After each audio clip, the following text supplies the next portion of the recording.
Welcome to the evening show with Jackie Brambles. Thanks so much for joining us for tonight's great conversation. This is where we spend an hour having a top-notch natter with one of your favourite artists of the 70s, 80s and 90s.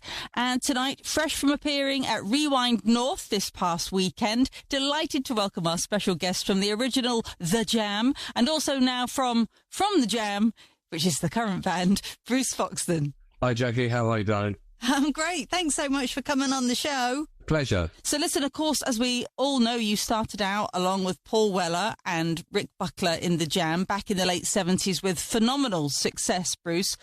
These days, there are two bands you head up, and the musicians are more or less the same in both. But there's From The Jam, which is yourself, your musical partner, Russell Hastings, and your drummer. And because you perform songs from the original Jam's back catalogue, you call yourselves From The Jam, which makes sense. Yeah. I mean, that was because legal reasons we couldn't use The Jam, and I wouldn't want to anyway because it's not The Jam. Yeah. Because Paul wasn't in the band. But a lot of people over the years introduced me to someone new as, oh, this is Bruce Foxton from The Jam, you know, and I just thought, well, let's just go, it's from The Jam, and that's cool. And then when you write, record and perform new material, as you have with the current album, The Butterfly Effect, again with Russ Hastings, you call yourselves Foxton and Hastings, right? Yeah, it's a separate entity, really. And although all the musicians that, the nucleus of the band is the same when we go out as From The Jam as Foxton and Hastings, even. You know, it's myself, obviously, on bass and vocals, Russell Hastings on guitar and vocals, and we've got Mike Randon on drums, who's an amazing drummer, and Andy Fairclough on keyboards, who, again, is a really good player. And I'm loving it. It still sounds fresh, still excites me. Right, well, let's have a listen. From the album, The Butterfly Effect, this is the lead single called Lula from Foxton and Hastings.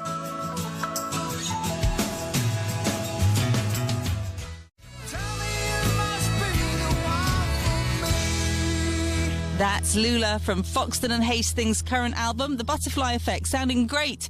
Well, Bruce, this is the part of the show where, as you know, we like to piece together your musical DNA, as it were, to figure out where and when and who were your most meaningful musical influences, if that's okay with you. Yeah. Great. So let's go way back then to your childhood.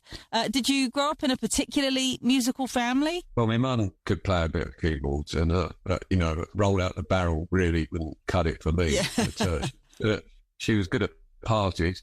And then, I suppose I was influenced by me. I've got two older brothers. The middle brother, as he was known when there were three of us, Derek, he was an original mod, shall we say. Right. And he'd bring home a lot of albums that were very Motown orientated. So I was kind of introduced to that, Four Tops and all the players in the Motown, So I was very heavily influenced with Motown. If you had to pick one song to represent that memory, what would that be? So we can play that. Probably the one I taped over accidentally on his pre-recorded Four Tops, but Walk Away With Me. But you were popular. Yeah, imagine. I didn't realise it. It wasn't like they should have had the tabs in.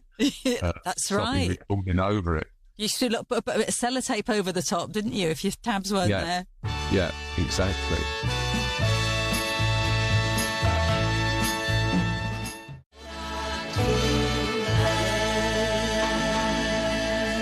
Four Tops, Walk Away Renee, number 3 in 1967, and possibly the cause of a brotherly Barney in the Foxton household. We'll be back with more great conversation in the company of Bruce Foxton from The Jam next. Welcome back to the evening show with Jackie Brambles, where it's just you, me, and our special guest, Bruce Foxton from The Jam, cozying on in for a nice natter. And before the break, Bruce, we heard about your brother's musical influence. But when it came to saving up your pocket money and buying your own music, do you remember the first record you ever bought? Yeah, Dave Edmunds, I think, was like Hear You Knocking. I just loved the vocal on that. It was heavily treated, it almost like, yeah, and it was not really representative. Now I know what you mean. It did sound sort of slightly, altered. Yeah, very radio, and in for fear. I liked the song at the time.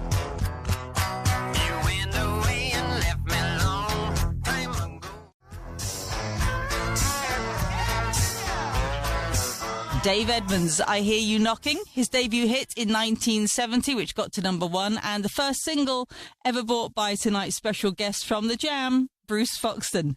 How about a memory of the first gig of note that you went to then, Bruce? Well, many moons ago, all the mates were more into heavy rock. I got dragged along to a Led Zeppelin concert at Alexandra Palace. Ah, right. But it wasn't really my cup of tea, but I went along for the buzz of it, really, to hang out with me mate. What about the first one you enjoyed then? Well, probably Dr. Feelgood at the gin mill in Guildford, near where I live. Ah, right. Really exciting. And who'd have thought in more recent times, well, Lee passed away quite a while ago now, Lee Brillo, but he played on Finger's album that I was part of. And Wilco, who played it in their last album. So it was a pleasure to meet him. And I just found him really exciting and, you know, a great band. Let's talk about how you and Paul Weller and Rick Buckler got together to form what would become the Jam, as we knew them.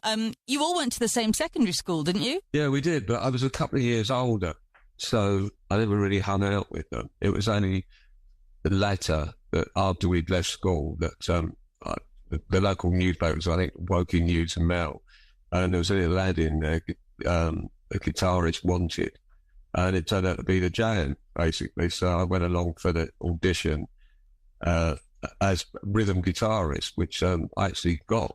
You know, I think, yeah, when you're joining a band, it's not just your musical capabilities. It's, you know, can you get on with him as a person? Yeah. And they thought I finished the bill. So was that Paul and Rick were sort of doing the auditions? They were already together? Yeah, Paul, Rick and Steve Brooks, right, who led the band, who was lead guitarist. Yeah, they were there. I mean, it was all done, you know, very basic. You know, it's like a room above a pub, and we auditioned, I don't know, half a dozen people. And in the end, you know, I got accepted into the band. Then Steve Brooks left, and we thought we need another lead guitarist, and we auditioned and either didn't get on with them personally or musically or both. Yeah. So we just decided that was enough auditioning, and Paul said, look, you take over the bass duties and I'll take over the rhythm lead duties. And the rest is history, really. Sup up your beer and collect your face. There's a row going on.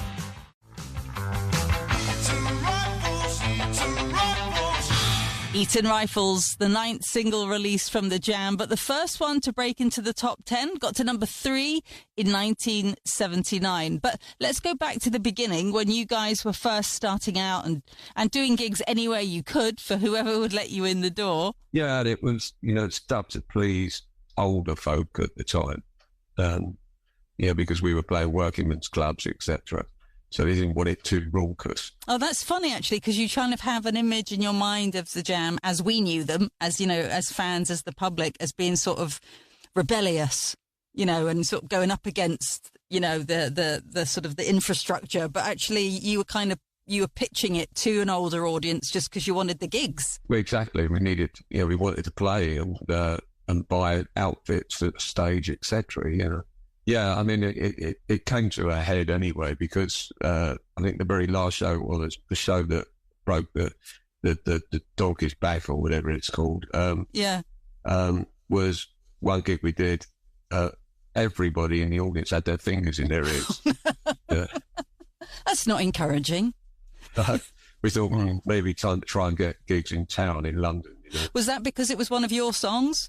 Or was it just the way that you were playing? It was so raucous. It was like, you know, Chuck Berry, etc. You know, jumping up the piano and doing the duck walk across the piano. They didn't really take. You thought we're in the wrong crowd.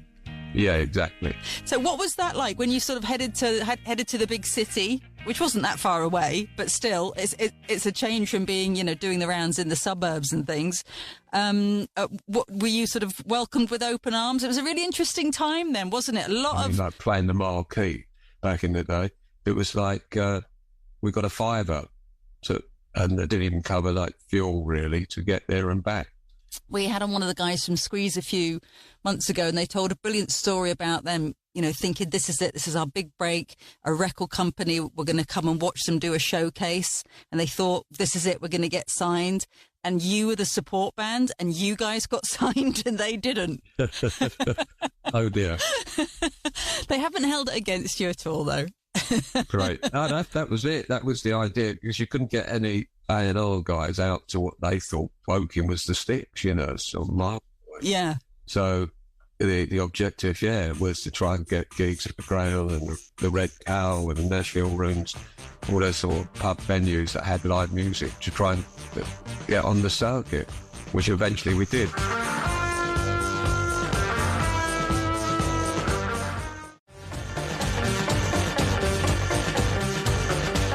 Take Me, I'm Yours, the first hit for Squeeze, who thankfully didn't give up. After their support act, The Jam, got signed to a record deal before they did. All's well that ends well, and we will be back with more great conversation from our special guest, Bruce Foxton from The Jam, next.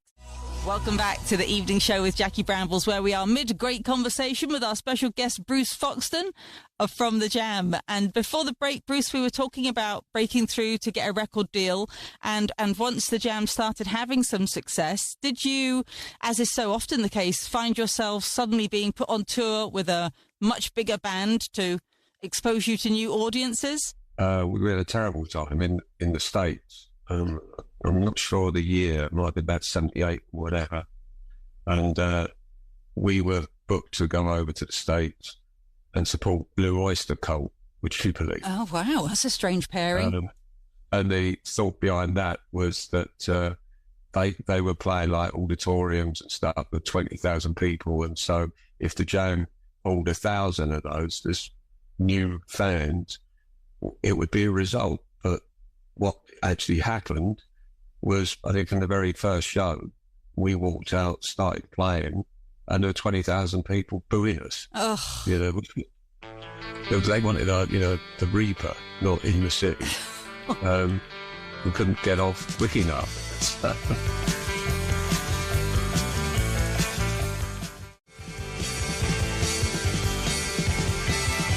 Don't Fear the Reaper, Blue Oyster Cult. Unlikely tour mates for The Jam, but a symbol of success of sorts, I guess, to be asked to support a band like them on a big tour in the States. And of course, back home in the UK, there's no greater status symbol that you've made it in the music business than being on the telly on a Thursday night. Everybody seems to remember that first time you make it onto Top of the Pops. Yes. For a lot of reasons, just because it's a weird experience, because it's something that everybody's grown up watching. It's your mum and dad finally believing you're getting somewhere because you're on the telly. Yeah. What was it for you? And do you remember who you were on with? I don't remember who we were on with. It was a blast though to be doing it, because obviously, Top of the Pops was nationwide. So it was, again, great to be on it. Because obviously you can't play the whole of the UK in one hit. Yeah. So like, we're not coming to your area next week, but we're on Top of the Pops, so enjoy that.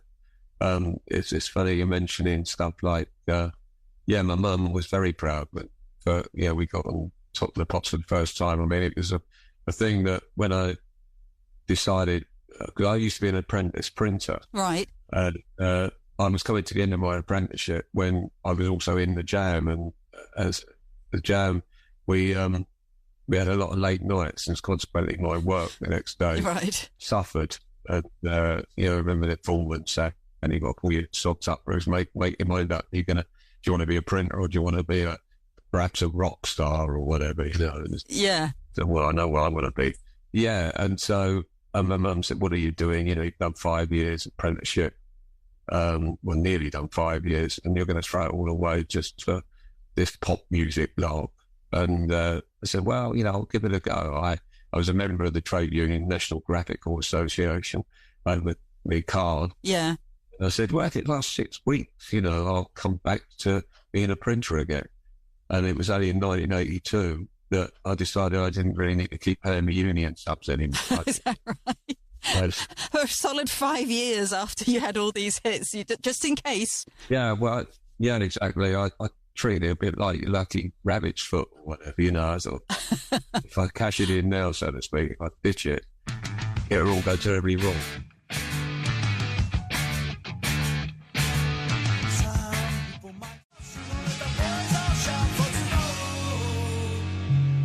Number 1 in 1980, Going Underground, one of 4 number ones and 24 hits for the Jam. And do you have any particular recollections of sort of when you got to that stage, you've done the Top of the Pops, you know, you're starting to get recognised when you're trying to go down the grocery shop, of having sort of a full circle moment where you found yourself in the company of, or possibly playing alongside, sort of a musical hero of yours? Well, yeah, or hanging out in a late night drinking club, you know, and also in there, you know, were a lot of other proper idols, you know, but like the Who were there one time when we bowled in there to have a couple of pints. Yeah, I remember saying to I think it was John Entwistle, bless him, because obviously we're talking about a long while ago, so I was like, you know, 20. Yes. And I think, you know, Entwistle that was a lot older. And I remember I'd had too much to drink and wobbled over there and said, "You're too old. You should, you know, give it up now. You've done your bit." And of course now I'm 67. And I'm still doing it, so I've eaten the words now. So sorry, John. And I know, sort of, you know, after the original band split up, as I say, you know, highs and lows and things, but you sort of, you know, very much still in touch with Paul Weller, and I believe he's played tracks on previous albums of yours, hasn't he? Yes, he has. Yeah, he played on the last 2 albums on a couple of tracks, because we were actually recording Back in the Room, which was the first one, and Smash the Clock, which was the second Foxton and Hastings album. He played on both of those, made it because we were recording it at Paul's studio, and he popped in on Paul Weller business to speak to his relevant people, and he stuck his head in the studio. We sort of gave each other a hug and a brief chat, and then I said, you know, "Do you fancy playing on these couple of songs?" And he said, "I'll give it a go," and he was great, you know. How lovely is that? Talk about full circle moment. He's been very good. He was fantastic when Roberta White was very ill, and we were in Tel Aviv, and he called to see how she was doing, and that, my wife, you know, it's just, that's what matters. I mean, you know, this falling out, we're too old and too long in the tooth to go down that path, you know, it's crazy. Yeah, so when the chips are down and it's the important stuff, that call comes through. Yeah, exactly. You know, I couldn't believe it, but it was, yeah, it was just lovely and meant so much to my wife and myself, you know, that he was thinking of us. And final question for you, Bruce. It's one that we ask all our guests, and it's well, I hope it's not too tough. It's not asking you for your favourite song. That would be ridiculous, of all time. But it is a particular song that you do go back to because you know it's going to do the job.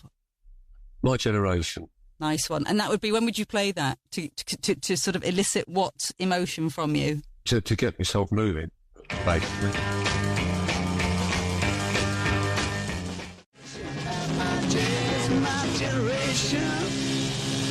Number 2 in 1965, The Who with My Generation. Our final track tonight, as chosen by our special guest, Bruce Foxton from The Jam.